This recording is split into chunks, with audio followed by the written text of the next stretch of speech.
Hello, divine creations, divine marvels, children of God. Thank you so much for dropping by this channel.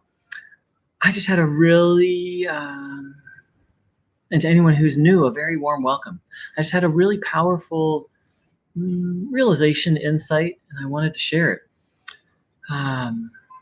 So someone sent me a link to about some spiritual teachings, and I checked it out. And at first I was like, nah, because it's something I'm familiar with, and I checked out and I didn't really.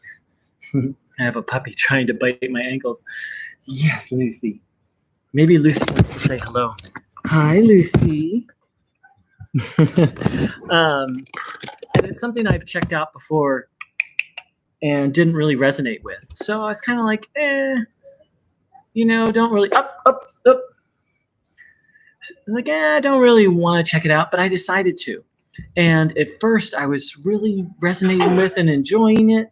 And then something that was said and taught just really felt wrong. And so I just sort of stopped listening. And it really got me thinking, how to determine what's true. You want to be, I know you want to be a part of this broadcast, don't you? So the reason why this is so important is because there's so many different spiritual ideas out there. And let's face it, if we're honest with ourselves, a lot of them contradict. Initially on the spiritual path, I was kind of like, oh, everything's true. It all fits together. But actually it doesn't. There are a lot of ideas that are very contradictory to each other. And so as I reflected on this, I came to how if someone shares a spiritual idea, I'm not a spiritual master. I'm not a master over matter. I don't have perfect peace, effortless perfect. That's my definition of, that's kind of the definition of a siddha in the Hindu tradition. But even a yanai, someone who has perfect peace effortlessly 24/7. I'm not that either. So how do I determine what's true? How do I determine what ideas to work with or pick up or explore? And what I came to is that I put things through a filter. So first and foremost, there's a teacher named Bruno Gröning, who I just have the utmost respect for. I consider him one of the purest beings who ever walked on this planet. That's my view. It's okay with me if you disagree.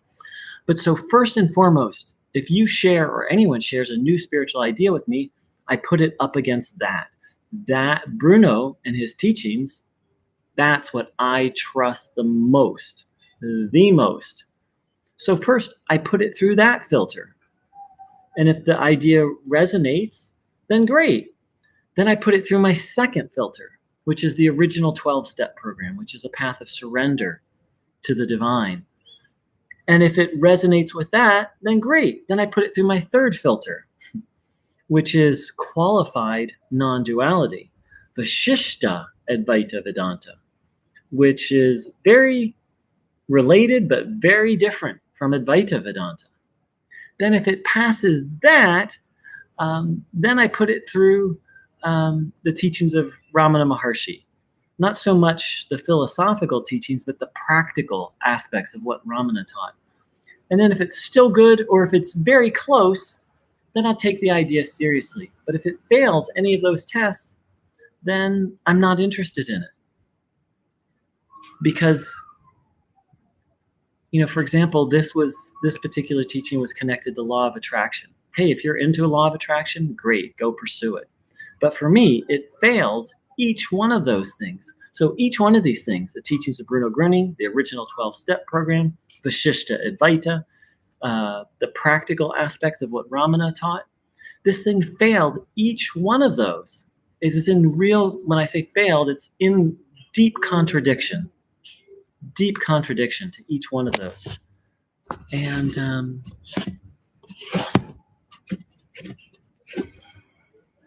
I call it a spiritual marketplace very consciously. There's a lot of ideas out there and a lot of practices, and a lot of them are for sale. So people can have this appearance of can put forth appearances with motive to try and make money or attract followers. So even more so, this is even more important that we really be discerning what spiritual ideas to pick up. There's a saying in Vishishta Advaita that if you had to choose between spending time with a hungry tiger who will almost certainly devour you and kill you, and a false guru, better to pick the hungry tiger. Sure, a hungry tiger will eat you and you'll be dead, but a false guru can send you on a trajectory that can last lifetimes, can literally negatively impact the course of your spiritual trajectory for lifetimes. And so that's why discernment is so, so necessary. And that's part of how because if I used to live in this very spiritual town, and there's all sorts of different spiritual ideas floating around. Some people are into Buddhism, some people are into Hinduism, some people are into Neo-Advaita, some people are into yoga, some people are into law of attraction. You just go and meet people, and there's all these different worldviews, and you can't practice them all. I tried, and to pick something that, well, I'll put it this way, at a certain point I had to pick something that I trust in and let that be my litmus test. Let that be the thing that I measure other things against. Because there's 100,000 different spiritual teachings out there right now, possibly more at this point. I mean, Christianity alone has 20,000 different denominations in the 21st century. I mean, that was just 4 years ago. It's probably grown by then. So there's a lot of truth out there. And so the way that I'm learning to navigate is to get really clear what it is I trust, and to measure everything against that. Of course, that's just a temporary measure as I cultivate the capacity for discernment, the capacity to actually know in a felt and intuitive sense what's true and what's not true. And that capacity feels like it's getting stronger and stronger, but it's not perfect yet. So I kind of lean on these teachings until I'm a master of some flavor or variety. Not there yet. Not anticipating it in this lifetime. Open to it. And so this chapter started. This chapter of my life. This channel started out of Neo-Advaita, and this is so important. What I'm talking about in terms of all these different Neo-Advaita, they call themselves Advaita Vedanta or non-dual teachers, is to take what they say and compare it to the Bhagavad Gita, compare it to the Upanishads, compare it to the full spectrum of what Ramana Maharshi taught. You can't just take one quote. Sometimes someone will take one Ramana Maharshi quote and start a whole spiritual movement based on it. It just doesn't work. So it's kind of sad news to say, hey, if you want to be on the spiritual path, you got to learn discernment. But it's really, in my experience, it's really a requirement nowadays. And let's see if there's anything else that wants to be said. I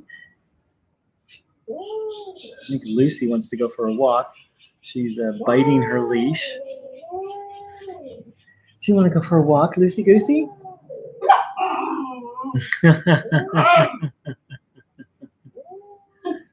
Oh, there you go.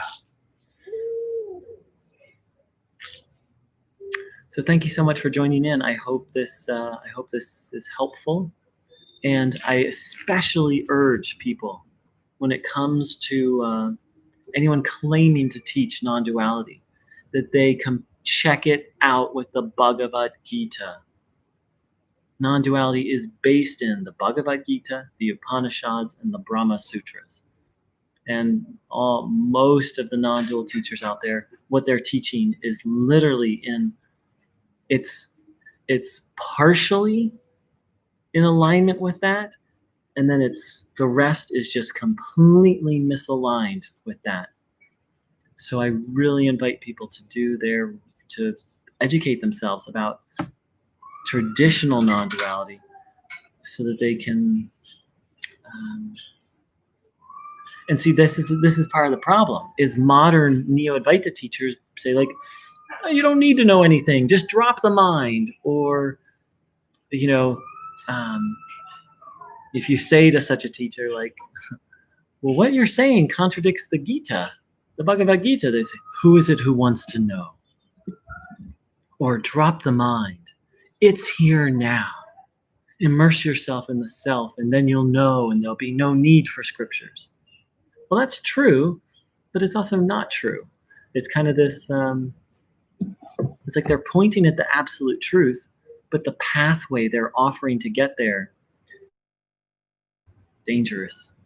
It's actually dangerous. I speak from experience, not just my own, many others I've been in communication with. And again, the bottom line is they're also selling something. So, all right, friends, thank you so much for joining in. I wish you much discernment. Take care. Much love.